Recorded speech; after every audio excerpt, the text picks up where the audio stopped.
Hi everyone, here we've got ONEPLUS Nord N10 5G, and let me show you how to clear browsing data on this device. So first of all, we have to enter our browser. In my case it will be Google Chrome. So let's tap on it and let's choose this three-dot icon.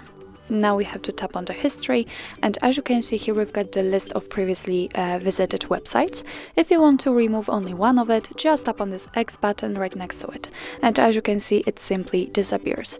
If you want to clear much more browsing data, for example saved passwords or out-of-inform data, just tap on clear browsing data, and as you can see here, we've got some basic and advanced options.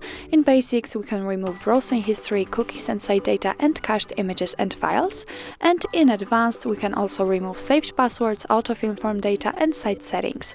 What's more, we can change the time range from last hour to, for example, last 7 days. And if you want to remove, for example, saved passwords, make sure that they will be marked, so simply tap on them. If you are ready to remove the data, tap on clear data, and as you can see, the history and the passwords has been cleared successfully. So that's all. This is how to clear browsing data in your ONEPLUS Nord N10 5G.